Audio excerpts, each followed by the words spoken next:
मिथिला के भट्ट बाजा ना खोज भेलै भारी खोज भेलै 2 दिन कमार पौधा मार करैया छोटकी पुतवा से बड़ दुरारी पुतवा से खिला पिला के दैयो चाबुली नर चुवैया दाई हमरा मालिक से बचा भीख मांगी दिए हमर है त कते चावल है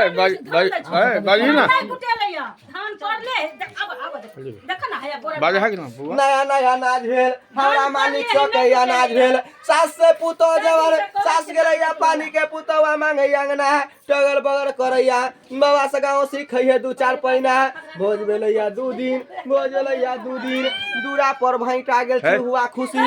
नया अनाज भेल चिकन फकरा लड़ाई पटवारा में देखियो पक्का में धक्का लगैया मुन्हई बाबू के राम में होरी जे कही है सुख बाबू के जुठा में गवा दियो काशी माता के भोज भेलैया भारी खोज भेलैया 2 दिन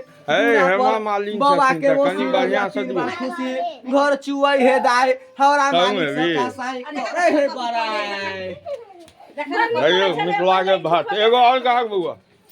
ए चिकन कहियो एगो ना और कहा निर्मल तेल तरकारी में गेल हरा मालिक सके चरखा टन मर भेल दाल में नून ना भात में भूसी बाबा सगा वसी रैया 3 बार खुशी घर चुवै हे दाई साई सौ करैया बराई 50 रुपया कोच कमाइया 100 रुपया के कोलैया फुटानी न झटका ने दियो हरा मालिक सके दीवाना वाला साड़ी भोज भेलै भारी खोज भेलैया 2 दिन बेरोजा में कौवा पाद हे 3 दिन नया अनाज भेल हरा मालिक सब का अनाज भेल छोटकी पुतौवा बड़ दुररी बुढ़िया दाई के खिला पिला के दैया 2-4 मुंगरी दर से बुढ़िया नहरा गेल पाछे से बुढ़वा गुरकर गेल पोता पर नेंगरौरे गेल तब बुढ़िया दाई के आदत भेल चल गे बुढ़िया पुतो कन्हैया चूड़ा का ये खिलर करैया।